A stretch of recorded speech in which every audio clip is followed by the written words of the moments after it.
Wicket එකේ තත්ත්වෙත් එක්ක ස්පිනර් කෙනෙක් වුණොත් මම හිතනවා සොනාල් තමයි හොඳම ඔප්ෂන් එක කියලා. ඔයා හිතනවා නම් මම හොඳයි කියලා මම 4 ගහන්න ලෑස්ති. එන්නති දවස් 5ම වගේ ලොකු සපෝට් එකක් තිබ්බේ නැහැ ස්පින් එකට. ඉතින් මම හිතනවා පොඩි දංකාවීමක් හරි තිබ්බොත් ප්‍රභාත් ගේම් එකට ඉක්මනට එයි කියලා. දැන් එයා ප්‍රොපර් ඕල් රවුන්ඩර් කෙනෙක් වශයෙන් මම හිතන්නේ ලංකාවට ලොකු සේවයක් කරනවා. ඉතින් ඒක one day T20 වල පේනවා. ඉතින් මම හිතනවා එයාගෙන් ටෙස්ට් මැච් වලත් වැඩක් ගන්න පුළුවන් කියලා. දැන් ඒට ක්‍රීඩා කරන කණ්ඩායම ගැන අවබෝධයක් තියෙනවද? දැන් අපි 12ක් කොළුවේ තියන් ඉන්නේ. මොකද අපේ මේ වෙදර් එක සැරින් සැරේට චේන්ජ් වෙනවා. ඉතින් hopefully pace 3ක් යන්න තමයි හිතන් හිටියේ. ඉතින් නමුත් විකට් එක ටිකක් ෆ්ලැට් වගේ අපිට පේන විදිහට. ඉතින් හෙට උදේට තමයි ගහන්න පුළුවන් ඩිසයිඩ් කරන්න වෙන්නේ. ඒ කියන්නේ කවුද එන්නේ ඇන්ජලෝ වෙනකොට සොනාල් දිනුෂද පසිදු සූර්ය බණ්ඩාරද එහෙම නැත්නම් පවන් රත්නායක? දැන්ට සොනාල් ශ්‍රී ලංකාවේ ලොකු chance එකක් තියෙනවා. මොකද විකට් එකේ තත්ත්වෙත් එක්ක ස්පිනර් කෙනෙක් වුණොත් මම හිතනවා සොනාල් තමයි හොඳම ඔප්ෂන් එක කියලා. ඉතින් දැන්ට ලොකු පොසිබිලිටි එකක් තියෙනවා සොනාල් ශ්‍රී ලංකාවේ. දැන් මේ ඔය මේ ෆස්ට් ටෙස්ට් එක පටන් ගන්නකොට කිව්වා මේ වර්ල්ඩ් ටෙස්ට් චැම්පියන්ෂිප්ස් එකේ හෝම් මැචස් ගහනකොට වැඩිපුර ලකුණු මේ පොයින්ට්ස් ගන්න ඕනේ කියලා. ඒක බැරි වුණා ෆස්ට් ටෙස්ට් එක කරන්න. මේ ටෙස්ට් එකට කොහොමද මේ ඕගොල්ලන්ගේ ප්ලෑන්ස් ඔක්කොම මේ දිනන්න? obviously plan එක නම් ඉතින් විකට් 20ම ගන්න ඕනේ. අනිත් පැත්ත තරඟය ජයග්‍රහණය ගන්න. ඉතින් ඒක තමයි ලොකුම අභියෝගය මේ වගේ විකට්ස් වල ගහද්දී. ඉතින් මම කලිනුත් කතා කරා වගේ අපේ බෝලිං කම්බිනේෂන් එක තමයි හරියට බැලන්ස් කරගන්න ඕනේ. මොකද අපි වැඩිපුර පේස් එකක් යනවාද ස්පින් එකක් යනවාද කියලා හෙට උදේ ඩිසයිඩ් කරන්න ඕනේ. දන ඇන්ජලෝ සෙල්ලම් කරේ නම්බර 4 කියන්නේ ටීම් එකේ හොඳම බැට්ස්මන් ගහන තැන. ඒතකොට නම්බර 4ට ඔයා එනවද අලුත් එක්කෙනෙක් ගේනවද? ඔයා හිතනවා නම් මම හොඳයි කියලා මම 4 ගහන්න ලෑස්ති. ගොඩක් දුරට මම 4 ගහයි මේ මැච් එකේ.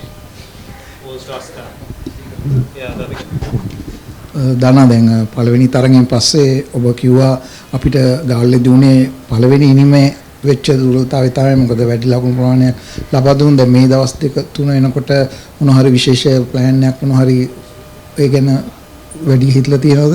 ඔව් අපි බෝලර්ස්ලත් එක්ක chat එකක් දැම්මා. මොකද අපිට තේරුණා මේ පළවෙනි දවසේ තමයි grip එක අපෙන් ගියේ කියලා. මම හිතන්නේ ලොකු වැරද්දක් කරේ නැහැ බෝලර්ස්ලා. නමුත් අපි හිතුවට වැඩිය සෑහෙන ලොකු සංඛ්‍යාවක් සහ සෑහෙන ලොකු ඕවර්ස් ප්‍රමාණයක් එයාට බැට් කරා. ඉතින් ඒක තමයි මම හිතන්නේ අපිට පාඩුවට හිටියේ. නමුත් අපි ගොඩක් ළඟට ආවා.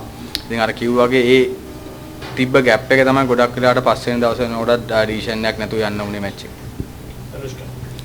දන අපි බංග්ලාදේශත් එක්ක ක්‍රීඩා කරපු ගාල්ලේ තරඟය අර කලින් තරඟ කීපෙම අපි ජයග්‍රහණය කර විශේෂයෙන්ම බංග්ලාදේශයේදී වේගපන්දියවන්නන් යොදාගනිමින් තමයි මේ ගැන පොඩ්ඩක් කණ්ඩායම ඇතුලේ සාකච්ඡාවක් තිබුණද? වේගපන්දියවන්නන් වැඩි වශයෙන් භාවිතා කරලා බංග්ලාදේශයේ පරාජයට පත් කරන්න මොකක් කරේ? ඔව් තිබුණා. මොකද අපි හිස්ටරි එක අරන් ගත්තොත් කලින් තරඟාවලිය විතරක් නෙමෙයි ඊට කලින් තරඟාවලිය වලත් ගොඩක් වෙලාවට පේස් තමයි බංග්ලාදේශ විකට් අරන් තිබ්බේ. ඉතින් මම හිතන්නේ 70% විතර ප්‍රමාණයක් පේස් එකෙන් අරන් තිබ්බේ. ඉතින් අපි ඒක ගැන සෑහෙන කතා වුණා. නමුත් අපි මේ ශ්‍රී ලංකන තනතිරුත් එක්ක ටිකක් අමාරුයි පේස් තුනකට ශ්‍රී ලංකන්න විශේෂයෙන් ගාල්ලේ වගේ තනතිරුවක. ඉතින් බලාපොරොත්තුවක් තියෙනවා මෙහි පේස් තුනක් ශ්‍රී ලංකාව. නමුත් හෙට උදේට විකට් එකේ තත්ත්වය බලලා විදර් එකේ තත්ත්වය බලලා තමයි ඩිසයිඩ් කරන්නේ. දන දැන් බෝලිං කම්බිනේෂන් සෑහෙන වැදගත් විකට් ගන්නකොට පහුගිය කාලේ බැලුවොත් ප්‍රභාත්ට හැමතිස්සෙම පාර්ට්නර්ස්ලා වෙනස් වුණා. ඔයා හිතනවද ඒක යම්කිසි බලපෑමක් වෙනවා කියලා ප්‍රභාත්ගේ පර්ෆෝමන්ස් වලට? මම එහෙම හිතන්නේ නැහැ. මොකද සමහර වෙලාවට එක බෝලර් කෙනෙක් අවුට් යන්න පුළුවන්. ඉතින් අපිට ඒතකොට අනිත් පැත්තෙන් මේ බෑකප් එක දෙන්න ඕනේ. ඉතින් ගාල්ලේ තරඟේ මම හිතනවා පේස් එකෙන් මේ බෑකප් එක හොඳටම දුන්නා කියලා. මොකද මම හිතනවා පේස් එකෙන් අපි හිතුවාට වැඩිය හොඳට ජොබ් එකේ දෙන්න කරා. ඉතින් මම හිතනවා ඒක නෙමෙයි ලොකු එෆෙක්ට් එකක් තියෙන. මම හිතන්නේ විකට් එකේ කන්ඩිෂන් එක තමයි. ඉතින් තේරෙන්නේ නැති දවස් 5ම වගේ ලොකු සපෝට් එකක් තිබ්බේ නැහැ ස්පින් එකට. ඉතින් මම හිතනවා පොඩි දංකාවීමක් හරි තිබ්බොත් ප්‍රභාත් ගේම් එකට ඉක්මනට එයි කියලා. ධනංජය සෙසි තනතිරුව වඩාත් යෝග්‍ය පිටිකරුවන්ට කොහොමද හිතන්නේ හෙට ආරම්භ වන තරගයේදී සෙසි තනතිරුව පිළිබඳව? ඔව් දැනට මම හිතන්නේ ටිකක් ෆ්ලැට් විකට් එක SSC එකේ. ඉතින් හැබැයි අපි අන්තිමට ගහපු තරඟවල NSL තරඟවල තුනේ විකට් එක ෆ්ලැට් තිබුණා. නමුත් අන්තිම දවසේ වගේ වෙනකොට ගොඩක් වෙලාට දං කැවෙන්න ගත්තා. ඉතින් අපි ඒක තමයි ගොඩක් වෙලාට එක්ස්පෙක්ට් කරන්නේ. ඉතින් අපි හොඳ ටෝටල් එකක් දාන්න බලනවා ෆස්ටින් එකේ. දාලා ඉවරලා ඒගොල්ලන්ට second fourth inning වගේ එනකොට ලොකු pressure එකක් දෙන්න. Captain, this side. Mehdi Hasan Miraj is returning to the Bangladeshi squad for the next test. Okay. Now they have the 5 proper bowler. So do you think Mehdi Hasan Miraj could be a threat to your team? I don't think so. He played the last couple of test matches as well at home conditions in Bangladesh. So it's not huge threat, but he's performing well for their countries and as well as our players. So I think it's going to be a good game. Dhana, you saw the pitch and you are practicing spin a bit more. You are focusing on spin more. Are you expecting a spin-friendly wicket from here also? And I saw that you are practicing return catch also. I mean bowling and then return catch. What's the background story for this? Well, as I've spoken to our media as well, it's going to be a flat wicket. So it's normally flat wickets going to turn in the last days, last couple of days. So I think it's going to be little bit spin maybe end of the test match. Yes, of course, it comes, we have to practice it. දනංච දුනිත් එල්ලාලගේට සංචිත ඉඩක් වෙන්නලා තිබෙනවා දෙවෙනි තරගය වෙනුවෙන් 2022 වසරේ තමයි ඔහු අවසන් වශයෙන් මංගල තරගයේ ක්‍රීඩා කළා. ඔහුට මොන වගේ අවස්ථාවක්ද තියෙන්නේ කණ්ඩායමට සංචිතයට ගේන්න මොකක්ද විශේෂයෙන්ම හේතු වුනේ?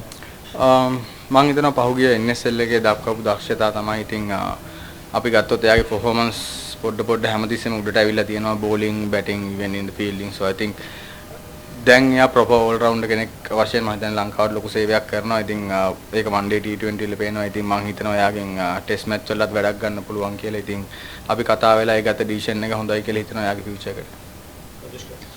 Dhananjay, with such few tests for Sri Lanka over the next World Test cycle, wins are at a premium. So if this pitch is going to be a little bit batter friendly and flat, are there any particular strategies that you all have in mind to force a result? Well, of course, it's, as I'm, speaking always about the first inning. If we get runs on the first inning, huge runs on the first inning, so I think we can put pressure back on the opponent and get the 20 wickets back and win the test match. ඒ කියන්නේ toss එක ලොකු importance එකක් තියනවද? මම එහෙම හිතන්නේ නැහැ. මොකද ගාල්ලේ වුණත් විකට් එක ෆ්ලැට් වෙලත් අපි ලකුණු පොඩි ප්‍රමාණයකින් තමයි ෆස්ට් ඉනිං එකේ අපිට අඩු වුණේ. ඉතින් මම හිතනවා අපි මුලින් බැට් කරොත් අපි ලොකු ලකුණු ප්‍රමාණයකට ගිහිල්ලා ඉතින් අර මම කිව්වේ වෙදර් එක වෙනස් වෙලා අපිට පේස් තුනක් ගහන්න වුණොත් අපි ඒ වාසියත් අරගෙන විකට් එක ඉක්මනට ගන්න පුළුවන් වුණොත් ෆෝර්ත් ඉනිං එකට යනකොට ගොඩක් වාසිදායක වෙනවා. දන අපි දැක්ක ප්‍රභාත්ට පළවෙනි ඉනිමේ කිසිම කඩුලක් තිබුණ නැහැ මේ ගාල්ලේදී.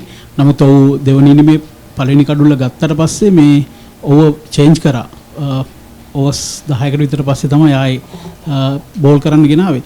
දැන් සාමාන්‍යයෙන් කඩුල්ලක් ගත්තට පස්සේ පන්දු යවන්නට තියෙන විශ්වාසය වැඩි වෙනවා. මොකද්ද එතන තිබුණු ඩිසිෂන් එකේ තිබුණු කාරණාව පොඩ්ඩක් කියන්න පුළුවන්? left handers දෙන්නෙක් bat කරේ වෙලාවේ. So I think the best option was bringing the off spinner.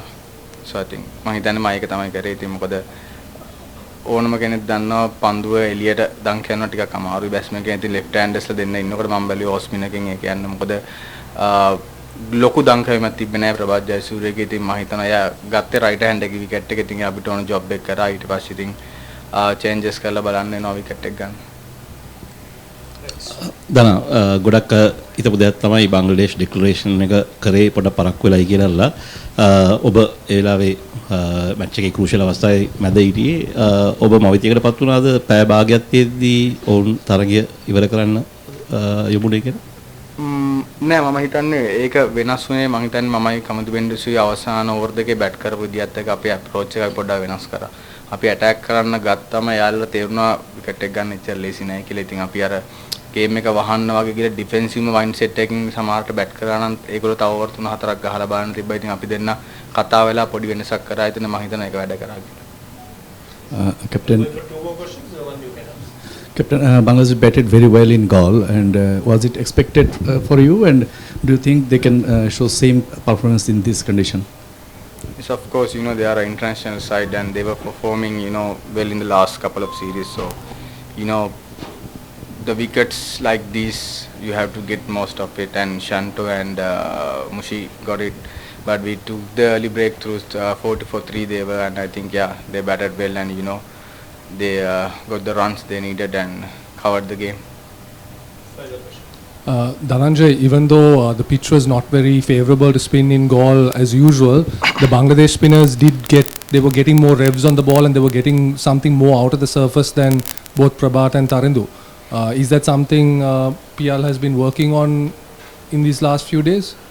Yes, of course, Prabhat used to, play in a spinning condition mostly. So I think the overspin we speaking about most, I think, Prabhat had more side spin on it, but he's working on the overspin as well, get the, not much turn, but get that bounce, get from the flat wickets like, Nathan Lyon bowling the same, side spin. So I think, he's speaking with the spin coaches and working on it.